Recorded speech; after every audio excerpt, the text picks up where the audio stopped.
guys, this is Carrie and Sierra from the Pathways program at Portage Path Behavioral Health, just bringing you some ways to maybe manage your stress and have some more coping skills while you aren't able to get in here in the building to see one of us. So we're going to start out with some distress tolerance skills at this moment. The first one is self-soothing. So really the idea behind this is to get yourself something good to drink that's appropriate. So we're talking like hot cocoa, maybe some coffee, a good soda, some tea, juice, water, something like water. We could all use more water. And really to drink your beverage slowly, really focusing on the sensation of the taste, the smell, the temperature, those things that you can really feel and you can experience. Next piece is to look at intense sensations. So really the idea behind this, you've probably heard this, is to hold an ice cube in your hand. So really you get some napkins, you have to get an ice cube, you hold that ice cube in your hand, and then you use the napkins to absorb the water, right? And you just focus on that intense sensation in your hand. The next piece is really to distract yourself. So really the idea behind this is get a magazine, focus your attention on what's in that magazine. Yeah. Maybe there's an article you like to read. Maybe you could do a little social media scanning, but be very intentional about it. Definitely. But really bring your mind to whatever you're reading, looking at, focus on that. There is deep breathing.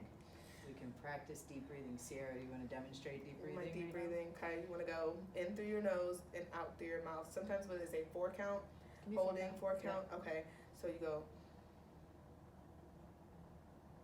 4 count of 4, and then you exhale for a count of 4. I went out through my nose. And notice we can all practice this. Yeah, you don't want to do like, you want to exhale slowly, so be mindful of that breath. Next piece is really just to use relaxation, so to give yourself a little neck and shoulder massage. So you can tap your fingers on your neck, you can rub your neck and your shoulders, but focus on those different muscles that are in your body in there and check out the tension, see if you're holding any tension to find a way to release it. This one we can't do, so I'm gonna move on to Sierra, because this requires you to be in the building. That's off limits. Okay. So the next one is to pray, right? And this can be to either your higher power or whatever term that you would like to use. It's not specific. Your own wise mind, or just open yourself up to peace and serenity. You want to open your hands, uncross your arms and legs, so don't sit how I'm sitting. Slow your breathing and focus on acceptance. So kind of like that slow your breathing, kind of going back to that deep breathing thing that Carrie just talked about. Focus on that. Ask for strength to bear the pain in this moment.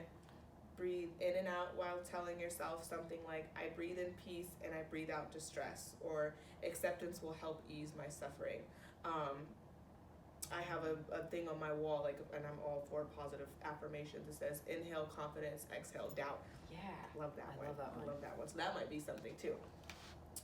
The next one, self-encouragement, back to positive affirmations. Think of what you might say to someone in a similar situation as you. Give yourself the same encouragement and support.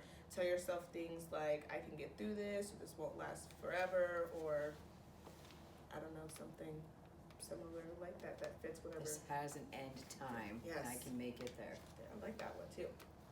Okay, imagery. Imagine a wall between yourself and the situation, or the bridge, or Bridge, a box, something that keeps you safe. Yeah. Or imagine a peaceful, happy, secure place. So wherever your happy place, a happy thought, like in Peter Pan, right? It can be some place you have been or some place that you create in your mind. Imagine in detail what your place looks like, any soothing smells, if there are any comforting people or animals with you, like, if you're a dog person or a cat person, Right. or, I don't know, rabbits. I have a friend who has a ferret, whatever floats your boat.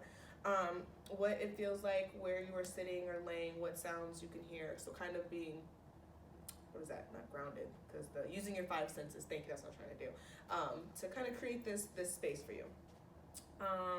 Let's see, the next one is make comparisons. Distract yourself by thinking about problems that you don't have or that you no longer have. So let's focus on the successes. Yeah, even small if victories. Yes, very small victories. Focus on something that someone else is struggling with, or find a magazine article about a problem that doesn't apply to you. Consider ways that you are better off now than you were at other points in your life. Small victories are still victories. Doesn't matter. And then the last one is to focus on thoughts. Count backwards from 100. If you lose track, start over again. Make a shopping list. Describe the furniture in the room or other objects in front of you. For the counting backwards, instead of going by ones, make it a little bit more difficult. Go by 3s or 5s, or if you're really ambitious, 7s or 13s, something. It takes longer, right? Yeah. And then it kind of slows I have to do things down. mental math. Yeah. For sure. Mental math by hard for some people, but yeah. So those are just a couple of things that you can do to kind of help with the distress tolerance and kind of distract yourself from everything that's going on. Especially like Carrie said, can't get in here to see us, but we're here Thinking about you mhm, and trying to help you from afar. from afar. For But we're sure. here. There's We're the hotline numbers. We're still open for our normal hours. Psychiatric What's your emergency services is always open, guys. You can walk in at any point in time. We're gonna distract you from hospitals right now, but they are still available Yes. as well. Yes. But please feel free to reach out and call any one of your therapists. 330-253-3100. You guys know we're here.